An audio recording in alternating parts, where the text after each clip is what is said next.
तो फिर आ गया बिना सब्सक्राइब किए वीडियो देखने। कर ले यार सब्सक्राइब, 2 सेकंड का काम है बस।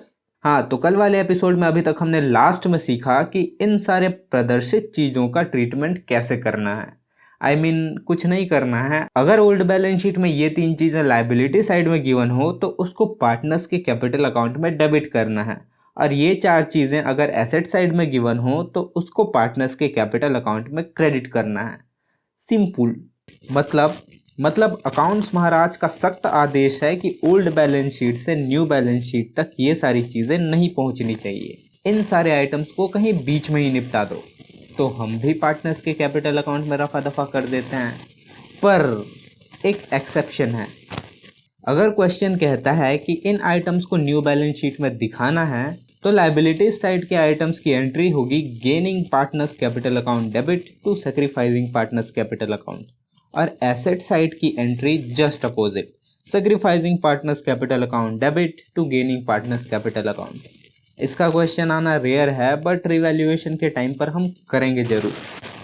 अब 2 टॉपिक्स करेंगे, और इन 2 टॉपिक्स से ज़्यादा इजी इस चैप्टर में और कुछ नहीं है। सपोज हमारा एक फैक्ट्री है और उस फैक्ट्री में एक बिल्लू नाम का वर्कर है। जब वो काम कर रहा होता है तब एक माइनर सा एक्सीडेंट हो जाता है, उसके पैर में चोट लग जाती है और हॉस्पिटल में उसका खर्चा बैठता है 15,000 रुपये। अब ये खर्चा भरेगी तो फैक्ट्री, लेकिन पैसा आएगा कहाँ से? फॉर दैट एक रिजर्व मेंटेन किया जाता है, वर्कमैन कंपनसेशन रिजर्व।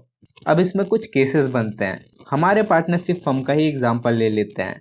हम 3 पार्टनर्स हैं, अच्छू, बच्चू और मैं मतलब द कॉमर्स किट और कॉमर्स का सी। हमारा ओल्ड प्रॉफिट शेयरिंग रेशियो है 1:1:1, और ले लेते हैं कि हमने वर्कमैन कंपनसेशन रिजर्व मेंटेन किया है 60,000 रुपये का, कि अगर कभी कहीं किसी वर्कर के साथ कुछ अनहोनी हो जाती है तो इस 60,000 में से उसको कंपनसेट कर दिया जाएगा। तो रिवैल्यूएशन के टाइम पर फर्स्ट सिचुएशन, कोई अनहोनी नहीं हुई, तो पार्टनर्स इस अमाउंट को आपस में बांट लेंगे अपने ओल्ड प्रॉफिट शेयरिंग रेशियो में।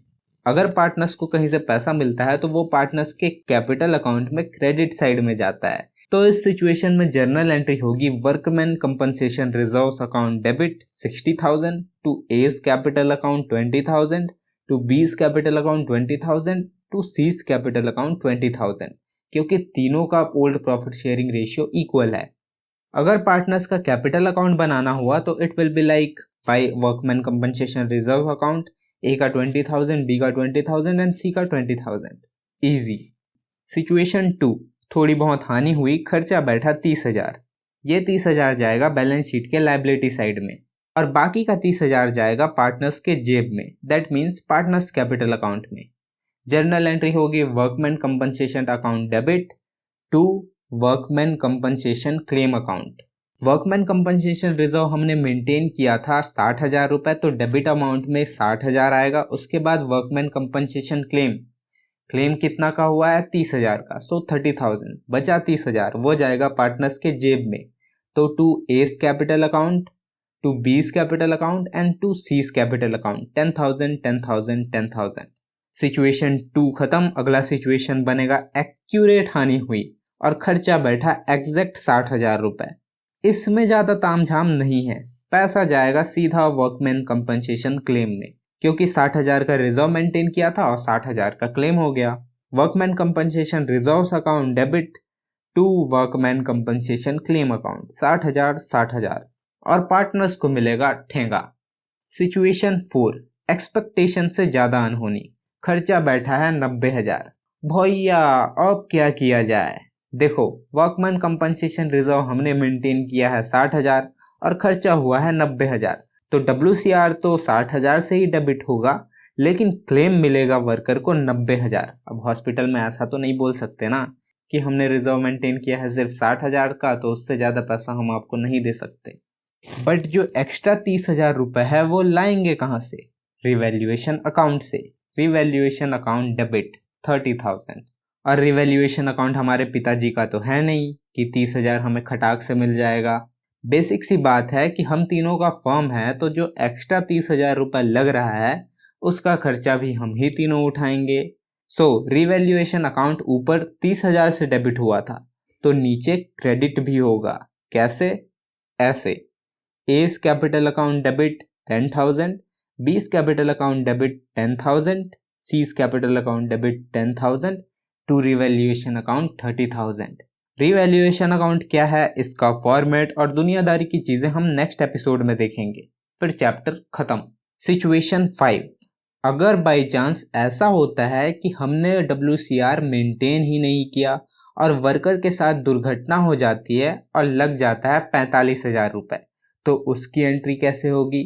वैसे ही जैसे प्रीवियस एंट्री हुई थी, बस इसमें वर्कमैन कंपनसेशन रिजर्व नहीं आएगा। डायरेक्टली एंट्री शुरू होगी revaluation account debit to workman compensation claim account 45,000 and नीचे A's capital account debit, B's capital account debit, C's capital account debit to revaluation account. 45,000 को तीनों में इक्वली डिवाइड करोगे तो 15,000, 15,000 एंड 15,000 एंड इधर 45,000। इससे ज़्यादा कोई भी सिचुएशन नहीं बनेगा वर्कमैन कंपनसेशन रिजर्व में। बस इतने में ही 1 से 3 मार्क्स कंफर्म। अब बचता है सिर्फ एक चीज, just similar to workman compensation reserve, and that is investment fluctuation reserve. भाई बिजनेस है और अच्छा खासा बिजनेस चल रहा है तो बिजनेस का कोई इन्वेस्टमेंट भी होगा। आई मीन बिजनेस ने दूसरे चीजों में इन्वेस्ट भी किया है यार। तो लेट सपोज इन्वेस्टमेंट है 1 लाख। अब इन्वेस्टमेंट है तो ये जरूरी नहीं है कि इन्वेस्टमेंट का वैल्यू सेम रहेगा या सिर्फ बढ़ता रहेगा, कम भी हो सकता है, क्योंकि investment in securities are subject to market risk. But अगर कम हो गया तो लॉस हो जाएगा। इसी लॉस को कवर करने के लिए बनाया जाता है इन्वेस्टमेंट फ्लक्चुएशन रिजर्व, ताकि कोई छोट मोट सा फ्लक्चुएशन हो तो उसको मेंटेन किया जा सके। तो हम लोग एग्जाम्पल ले लेते हैं 1 लाख का इन्वेस्टमेंट और 15,000 का इन्वेस्टमेंट फ्लक्चुएशन रिजर्व। 3 पार्टनर्स, तीनों का old profit sharing ratio 1:1:1। Situation 1, investment का वैल्यू सिमिलर है 1 लाख का, ना बढ़ा है ना कम हुआ है। तो इस सिचुएशन में change in profit sharing ratio के टाइम पर 15,000 को सारे पार्टनर्स आपस में बांट लेंगे। Investment fluctuation reserves account debit 15,000 to A's capital account 5,000 to B's capital account 5,000 to C's capital account 5,000। Situation 2, market value of investment हो जाता है 94,000। दैट मीन्स 1 लाख से घटकर 94,000 हो गया, मतलब 6,000 का लॉस। इस 6,000 की पूर्ति इन्वेस्टमेंट फ्लक्चुएशन रिजर्व से की जाएगी और बाकी का 9,000 पार्टनर्स आपस में फिर से बांट लेंगे। Investment fluctuation reserves account debit 15,000 to investments account 6,000 to A's capital account to B's capital account to C's capital account. 15 में से 6 गया तो बचेगा 9। 9 को 3 लोग इक्वल बांटेंगे तो 3,000, 3,000 एंड 3,000। सिचुएशन 3, जब मार्केट वैल्यू ऑफ इन्वेस्टमेंट हो जाता है 185,000, तब का क्या जर्नल एंट्री होगा वो तुम मुझे कमेंट करके बताओगे। बहुत इजी है, WCR का सेकंड या थर्ड जो सिचुएशन था वैसे ही बनेगा, और जो कमेंट नहीं करेगा उसके 59% से ज़्यादा नहीं आएगा, देख लेना, श्राप दे रहा हूँ। देख लो, परसेंटेज का सवाल है, बाकी तुम्हारी मर्जी। सिचुएशन 4, जब मार्केट वैल्यू ऑफ इन्वेस्टमेंट हो जाता है 1,82,000, टोटल 18,000 की कमी, और हमने रिजर्व मेंटेन किया है 15,000। दैट मीन्स एक्स्ट्रा 3,000 रुपीज कहाँ से आएगा?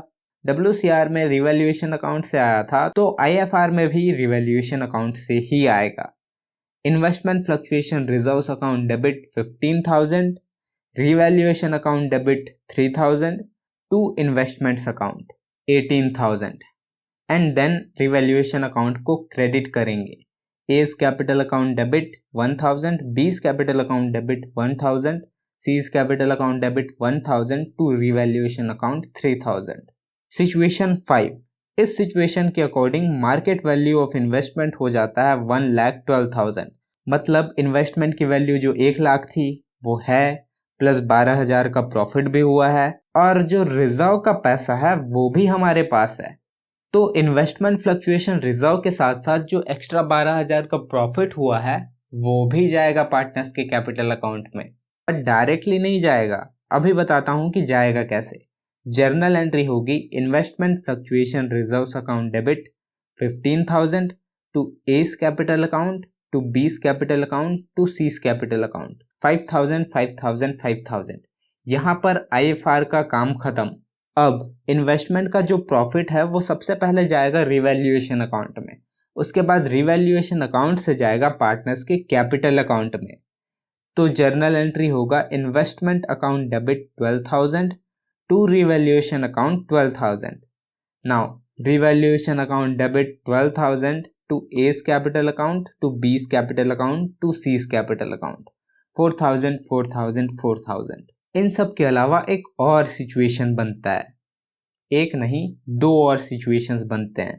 ए, जब इन्वेस्टमेंट की वैल्यू हो जाए 97,000 एंड बी, जब इन्वेस्टमेंट की वैल्यू हो जाए 1,03,000। और इस सिचुएशन में ये ले लो कि हमने कोई भी इन्वेस्टमेंट फ्लक्चुएशन रिजर्व मेंटेन नहीं किया है। अब इन दोनों सिचुएशंस में क्या क्या एंट्री होगी वो तुम मुझे कमेंट्स में बताओगे, बताना जरूर, वरना काम चोरी करोगे तो याद रखना बोर्ड्स में भी मार्क्स मिलने में काम चोरी होगी।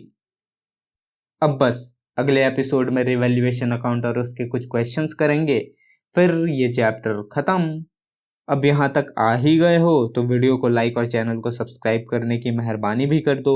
And other than chapters comment करके बताओ कि और कौन से टॉपिक्स पर वीडियोस देखना चाहते हो या किस चीज़ में तुम्हें प्रॉब्लम आ रही है। आई विल ट्राई कि मैं उस टॉपिक पर वीडियो जरूर बनाऊं। अब मिलते हैं कल, तब तक के लिए बाय।